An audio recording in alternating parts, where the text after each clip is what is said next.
რაღაცნაირად მიღებულია, რომ თუ კი რამე მოხდება და მოზარდი რაღაც დანაშაულს ჩაიდენს,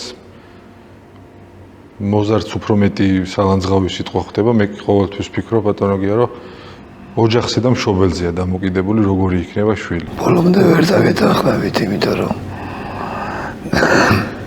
გარემო საქმე ძალა ძალიან. არა მარტო მოზარდზე. უკვე გაზდილზეც. მით უმეტეს მოზარდზე და ამ გარემოს კიდე ჩვენ ვერ ვცვლით.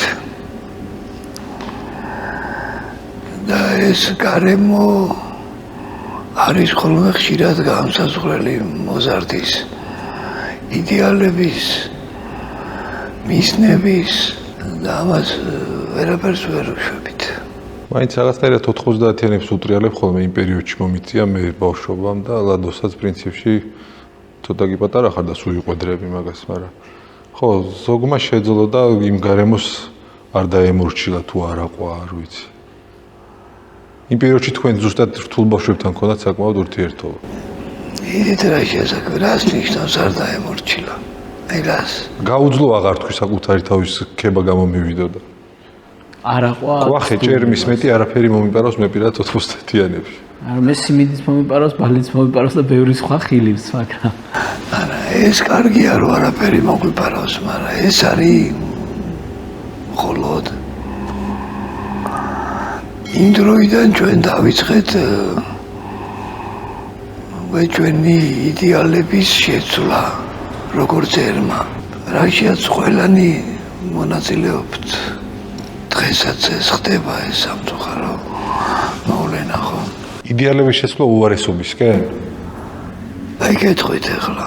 ვიცით საბჭოთა დროს ცენტრი იყო მოსკოვი ხო? მაგრამ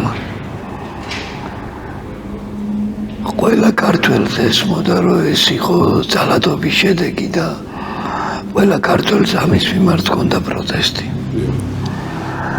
დღეს ცენტრი არის, ну რა ვიცი, ნიუ-იორკი შეიძლება.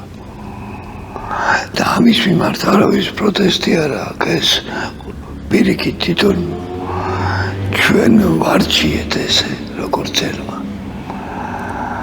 ესმით? ანუ საქართველოში არ არის ცენტრი, ცენტრი არის გარეთსუ. და ეს მისწრაფებებიც უკვე განსაკუთრებით ახალგაზრდების არის იქ, სადაც თვლიან რომ ცენტრია ხო? აბა რა უნდა ქნან იმან?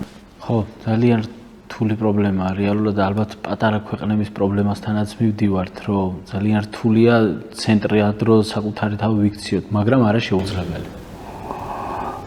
ო, ალბათ არ არის შეუძლებელი.